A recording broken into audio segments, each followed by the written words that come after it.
Hey, Arrow. Casper, what are you doing, buddy? How's everything been so far? Oh, everything's been great so far. I've been having a lot of fun. You have been that actor that we always say that we watch people grow up. You are that guy. Because we've seen you go through so many different changes and growth periods and things like that. And we mention your name and it's like, yeah, I'll tell you why I know him. But I thank you. I love that. I love being around. I love that I'm old enough that I can now be the person that people have grown up with. So it's a lot of fun for me. It's fun because Salvage Marines is 20. It's like 25 years after Starship Troopers. Yes. So to come back and play an older character, and be this, be in the same similar genre was really exciting. Do you like putting on the suit like that? Because I mean, when you step in front of that camera, that's one thing. But when you put on the uniform and you put on everything that's required for that scene, all of a sudden personalities begin to change. Yeah, I think the wardrobe and costume and hair and makeup and whatever else they do, they're key because they really help you become the character. You can do all the work you want to do intellectually and emotionally, but if you don't look the role, it sometimes can take away from it. Sometimes it can be a benefit. Sometimes it's going against what that character would be. But when you get to put on a uniform, I grew up in a military family. I grew up with every male in my family serving. So for me, I also, my dad taught in JOTC after he retired. So from age 4 till I went to military school, an all-guy military school where we wore uniforms all day long, I was still marching around in little uniforms. My dad had me at all these pictures, all these ages marching around.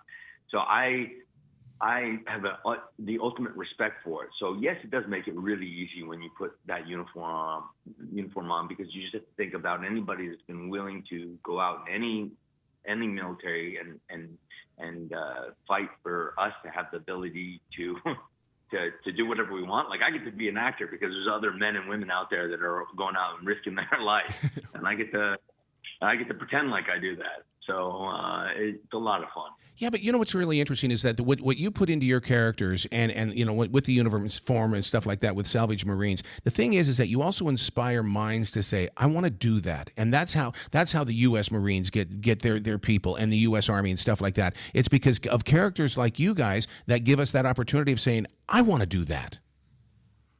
Yeah, well, I think, and that's great. I've had a lot of people over the years who've said, "Oh my God, Johnny Rico, you're the reason why I joined up." Yep. And I'm like, outstanding. Thank you for your service. I really appreciate you taking that sacrifice, changing your life, and willing to do this to afford the freedom for everybody is really, really powerful. So, I do have a great. I read the book when I was a little kid because of just growing up in a military family. So I wrote Starship Troopers then, and then now rereading when I read what Sean Michael Argo wrote for Salvage Marines. He's the writer of the script and the series books, and along with Raphael Jordan for the script. They were obviously Starship Troopers fans. Yeah. So, but also they were also a fan to, like, shooting this and realizing afterwards is that we were very much like the original Star Trek or Doctor Who.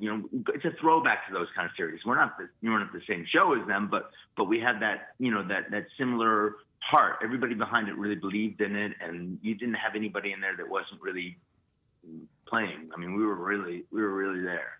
It was awesome. Well, a full circle thing here is that I've always believed that Sean Michael Argo, through his words on paper, always had moving pictures in mind, because inside our imaginations, we see it through the theater of the mind. And then to see it on Salvage Marines, I mean, it's like, oh my God, full circle here. Yeah, it was really great. I'm grateful that he wrote this and that he was willing to make Sam Hike a little bit older for the series, because I think it addressed other issues. It's interesting. We're all born into this world. We're all in debt, and the only way to get out of debt is if you join the Salvage Marines. But the Salvage Marines, there's a 80% mortality rate, mm-hmm. and then the 20% mortality rate of those that once they get the 20%, there's 98% of the 20 that survive. are wounded, like missing an arm or a leg, and they have to get a replacement, and then they're in more debt. So you almost like can never get out of debt in this, and it's something you hand on to your children, your great grandchildren. It's just so difficult. I think it's relatable. I think the stories were relatable, and the characters were. It was a lot of fun. I got to watch it, and I was like, wow, this is really good. This is fun.